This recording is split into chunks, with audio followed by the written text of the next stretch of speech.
Well, as you can see, the shed's looking a bit clearer. I'm going to tidy it up now. I've got a few other things to get ready in here as well. But this video is basically just an update video. I haven't been fishing for a couple of weeks. I've sort of taken a rest from it as well. And at the end of this video there's going to be a little bit on crab pot netting, putting crab pot netting on. It's not a big thing, it's just a few people have asked me about the netting going on the crab pot, so I'll shove that on the end of this video. So what have we been doing? Well, we've been doing this. So there we go, pot's done. Got 6 pots here, we've got 5 of our D's with traps in, and we've got our box pot which we made in another video, and that one we'll be trying out, seeing how well it does versus say these ones. I've actually put traps in these ones because I want to spend more time this year fishing and not lifting the pots so often if I can, just purely to make more videos. The only thing I've got left to do now is put the weights in, tie the ropes on, and they're good to go.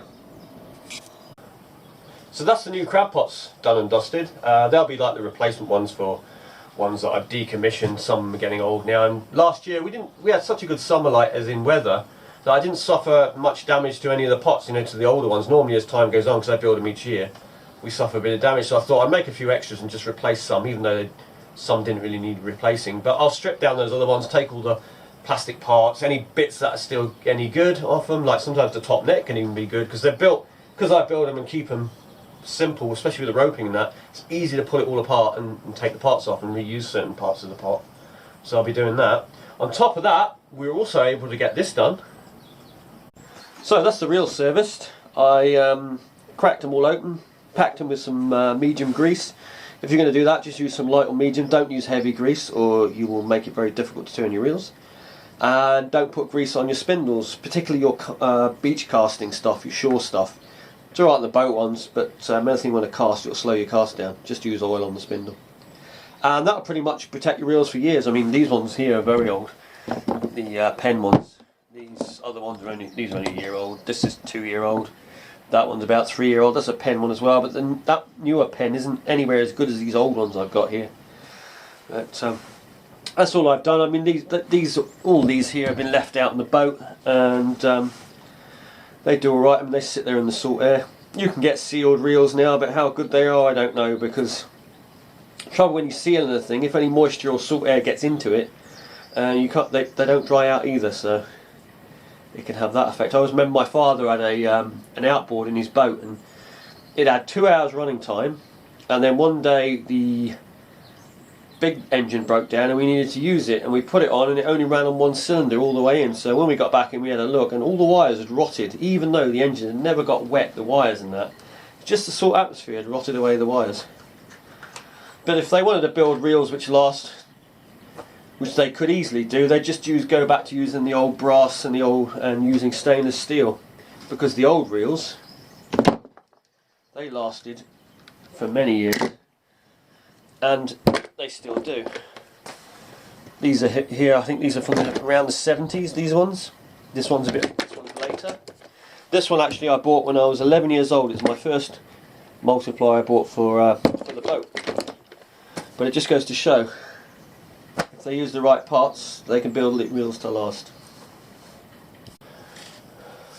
So as you see, the reels are all ready to go now. Now that's not all the reels we have. We've got a lot more. Obviously we've got like everything set up now on the rods. The rods have all been done as well. Anything that needed doing. It's usually top eyes, because the top eyes get bashed around sometimes, or you know, you drop a pot on it or something like that and end up having to replace top eyes. So that was all done last year. At the end of the year I did all the eyes on any eyes that needed doing.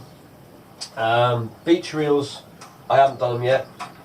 But like the ones that we did service, like this is a newer one, but you'll see there we reloaded it with line.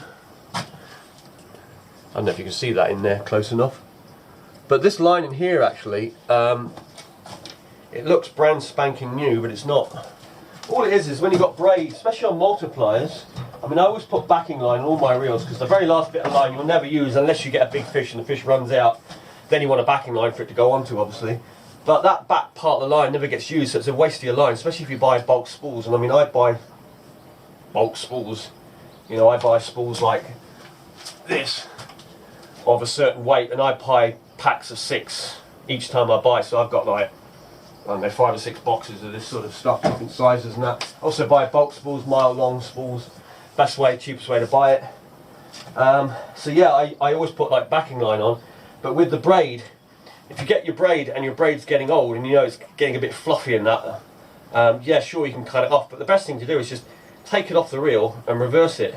So you, like with that, I took it off another reel, put it onto that reel, so now you've got the good line coming out, and there's a lot of line on there that's never been used, obviously, even in a boat, because, you know, over here you can go out, if you go out right out, you can get to sort of 300 feet of water.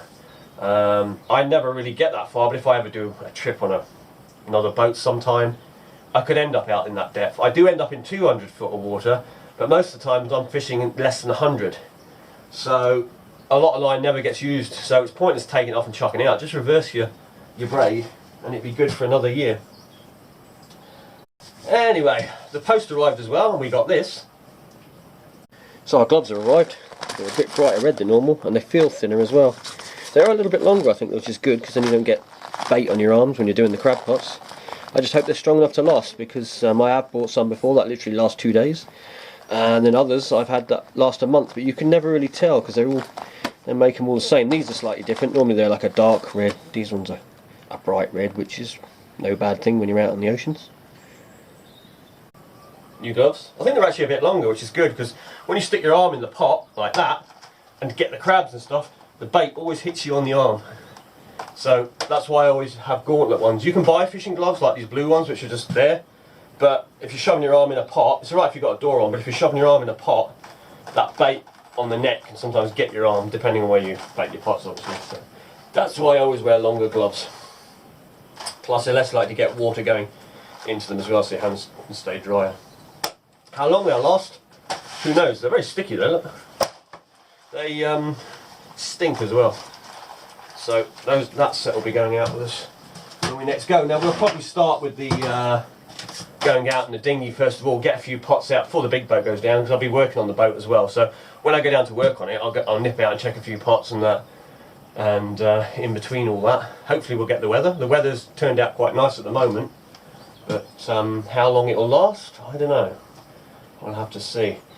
So anyway, the other thing that I've been working on is this, and all the lures that I'll be taking out in the boat have been rehooked and repainted, and anything doing that needed doing. And I mean, I've got a few new ones in there which I'll take out. I've got more new ones hanging up, but I don't take them all out at the same time, just in case they get wet and salt air, that kind of thing. Don't want them all rusting.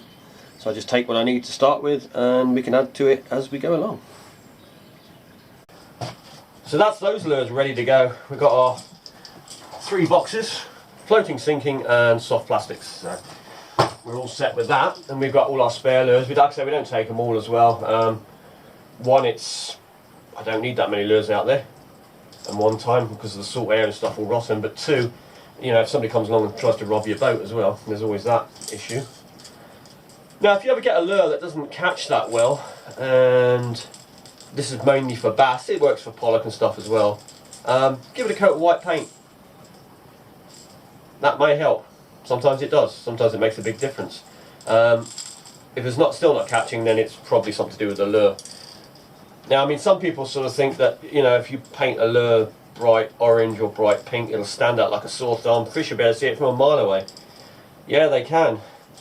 But you got to remember that if it stands out that much, the fish probably looks at it and goes, what the hell, and just tries to avoid it. But white, you'd think that with white you wouldn't see it because of the light, but I mean, all fish are white underneath, so, you know, try it, see what happens.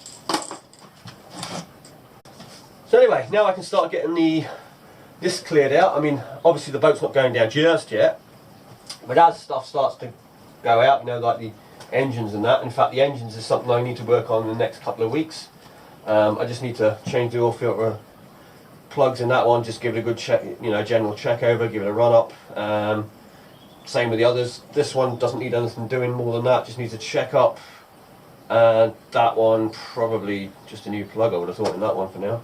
Because that one the little tiny one I kind of work on as I go through the season, but the others I want them prepared, because you've got your main engine, reserve engine, and that's just more for getting the dinghy out, but I can row if I have to, so no big deal with that.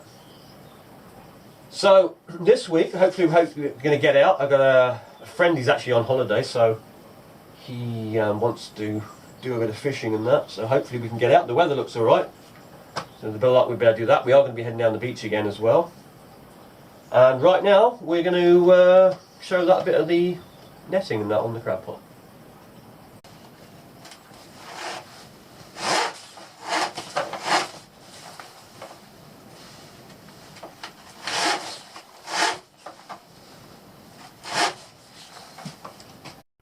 So, netting a pot. First things first, buy your net. In fact, buy your net before you do your pot if you can. That way you'll be able to know how big to make your pot, because you can buy different size nets, so it's all up to you how big a net you want to get.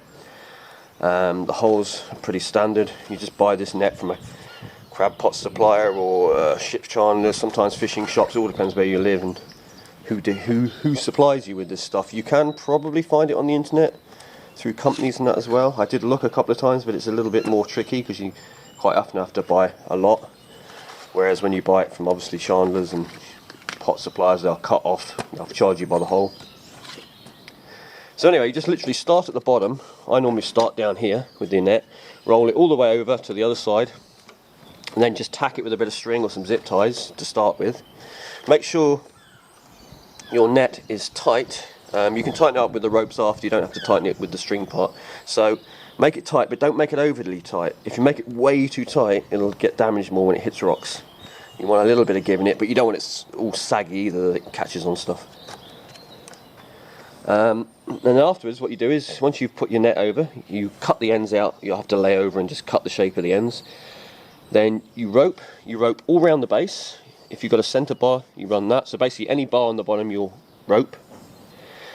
The ends you have to rope because you've got joins there anyway, so you'll have to rope both the ends because they'll take bashes from rocks over here. And this is like a bumper.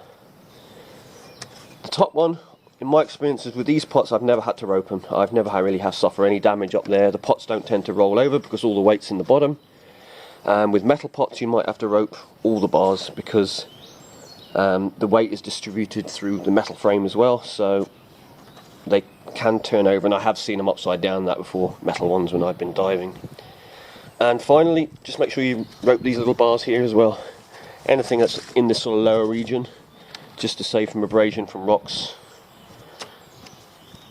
And that's basically how you put your net on your pot.